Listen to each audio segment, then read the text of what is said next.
电影进我口，档次全都有。大家好，我是阿星。今天要给大家介绍的影片名字叫《黑镜：白色圣诞》。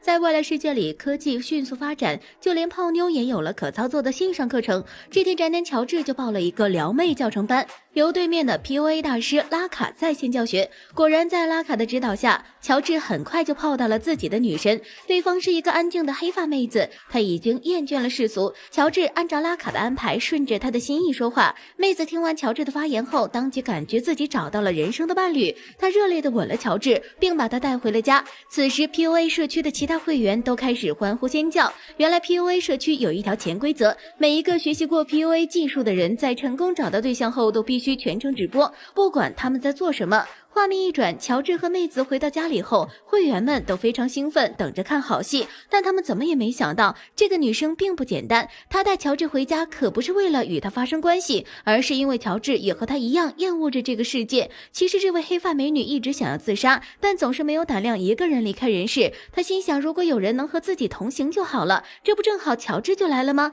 于是她不顾乔治的解释，硬生生给他灌下了毒药。乔治就这样挂了。拉卡见状，赶紧中断直播。这也太倒霉了，不仅钱没赚着，还葬送了2条人命。他本想赶紧销毁证据，但没想到自己老婆直接大义灭亲，不仅点了举报，通过智能眼拉黑了拉卡。原来在未来世界，每个人的身上都装有智能眼，一旦遇到自己讨厌的人，就可以启动智能眼将对方拉黑成马赛克，从而屏蔽他的声音和长相，同时自己也会在对方的眼里变成马赛克。后来拉卡因为这次事件被抓去劳改，在这里他认识了一个叫做杰克的同事，每天忙完工作后，拉卡都会为了解闷而主动靠近杰克，并和他讲述自己的过往。原来拉卡不仅是一位 PUA 大师，他还是一名高科技研发者。他曾经研究过一项潜意识实验，这个实验能把人的意识复制出来，并将其培养成一个单独的个体。该个体以小人的形式存在于主人的体内，专门帮助主人解决各种生活中的难题。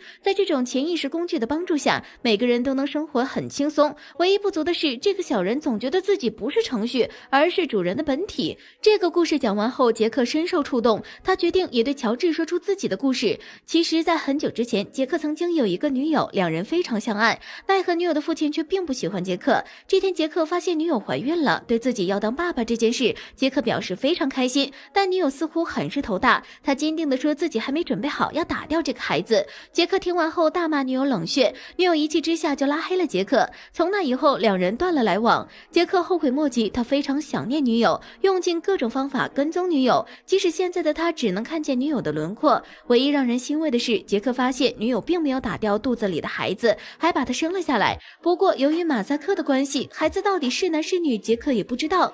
多年后的一天早上，杰克在新闻上意外得知女友乘坐的火车出了事故，女友也在事故中丧生。如果屏蔽自己的人出事，那么这个屏蔽也就会随之失效，也就是说杰克终于可以看到孩子了。他兴奋地赶到女友父亲的家中，想要看看孩子。当他孩子转过来的那一刻，他傻眼了，这明明就是一副亚洲面孔，显然这个孩子并不是他的，而是女友出轨和别人生的。杰克深受打击，他和女友父亲起了争执，混乱之间竟失手砸死了女友的父亲，所以杰克的身上同样背负着人命。奇怪的是，当杰克讲完这个故事后，拉卡却突然开心了起来，随后竟然活生生地消失在杰克的眼前。原来刚刚的拉卡并不是真正的拉卡，只是他的虚拟意识，这是监狱和拉卡达成的协议，只要拉卡有办法能让杰克的意识招供，监狱就会免除他的牢狱之灾。显然他成功了。故事的最后，拉卡被无罪释放，但为了平息众怒，现在的拉卡被全世界的所有人拉黑，也就是说在这个世界再也没有他生存的位置了。